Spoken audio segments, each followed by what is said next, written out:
जरा कल्पना कीजिए, आप अपनी मौत की सेज पर लेटे हैं और आपके बिस्तर के चारों ओर वे सपने खड़े हैं जो जिंदगी ने आपको दिए थे। वे विचार जिन पर आपने कभी काम नहीं किया, वे हुनर, वे तोहफे, वे काबिलियतें जिनका आपने कभी इस्तेमाल नहीं किया, और वे सब वहां खड़े हैं आपके बिस्तर के चारों ओर, बड़ी बड़ी गुस्से भरी आंखों से आपकी ओर देख रहे हैं और कह रहे हैं, हम तुम्हारे पास आए थे और सिर्फ तुम ही हमें जिंदगी दे सकते थे, और अब हमें तुम्हारे साथ हमेशा के लिए मरना होगा। और सवाल यह है, अगर तुम इसी पल मर जाओ तो तुम्हारे साथ क्या मरेगा? कौन से सपने, कौन से विचार, कौन से हुनर, वो कौन सी महानता है जिसे तुम इस दुनिया में लाने के लिए आए थे? नाकामी के डर और जिंदगी में सेफ खेलने के आकर्षण को खुद पर हावी मत होने दो। तुम जिंदगी से जिंदा बाहर नहीं निकल सकते। यहां से जाने के लिए तुम्हें मरना ही होगा। तुम्हारे पास कुछ खास है, तुम्हारे अंदर महानता छिपी है। तुम एक अद्भुत घटना के रूप में पैदा हुए हो। मेरी बात सुनो, तुम सचमुच एक अद्भुत घटना के रूप में पैदा हुए हो। जरा पूरी प्रक्रिया के बारे में सोचो।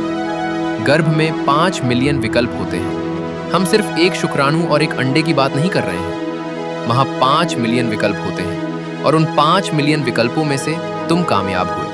उन्हें एक तरह के युद्ध जैसे माहौल में कई जटिल पड़ावों से गुजरते हुए अपना रास्ता बनाना पड़ता है। ये सचमुच एक युद्ध है। स्वाभाविक रूप से जन्म से ही तुम्हारे बारे में हर चीज महान है, तुम्हारे बारे में हर चीज अद्भुत है। लेकिन दिक्कत यह है कि तुमने जानबूझकर औसत बने रहने का फैसला किया है। तुम स्कूल में औसत हो, तुम अपने काम की जगह पर औसत हो, तुम जो कुछ भी करते हो वो औसत दर्जे का होता है। और ऐसा इसलिए नहीं है कि वो चीज अपने आप में औसत है, बल्कि इसलिए है क्योंकि तुमने ऐसा फैसला किया है। तुमने औसत बने रहने का चुनाव किया। क्यों?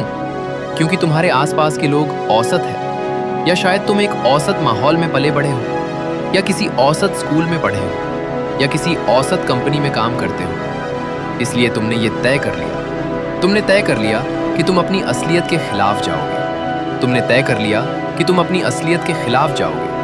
इसीलिए तुम बास्केटबॉल मैच देखने जाते हो। इसीलिए तुम माइकल जैसे अपने पसंदीदा खिलाड़ी को देखते हुए घंटों बिता देते हो, और तुम उन्हें देखते रहते हो, तुम उन्हें निहारते रहते हो। उस महानता में कुछ ऐसा है जो तुम्हें अपनी ओर खींचता है, क्योंकि तुम्हारे अंदर भी कुछ ऐसा है जो महान है। इसीलिए आप वो हेडफोन लगाते हैं और पूरी दुनिया से कट जाते हैं और अपने पसंदीदा आर्टिस्ट को सुनते हैं। आप उन्हें गाते हुए सुनते हैं या उन्हें रैप करते हुए सुनते हैं, और जब आप उन्हें सुनते हैं तो आपके अंदर कहीं गहरे में आपको तकलीफ होती है, क्योंकि असल में वहां आपको होना चाहिए था। आप महानता की ओर आकर्षित होते हैं क्योंकि महानता आपके अंदर ही छिपी है। लेकिन महानता को देखना आसान है। महानता को देखने जाना, उस पर समय और ऊर्जा लगाने, खुद को अनुशासित करने और त्याग करने से कहीं ज्यादा आसान है। ये सच में आसान है, और इसीलिए आप एक औसत दर्जे के इंसान बनकर रह जाते हैं, और इसीलिए आप निराश रहते हैं, क्योंकि आप वैसा जीवन नहीं जी रहे हैं जैसा आपको जीना चाहिए। नहीं, आपके पास वो चीजें नहीं हैं जो आपके पास होनी चाहिए थी। आप वो इंसान नहीं बन पाए हैं जो आपको बनना चाहिए था।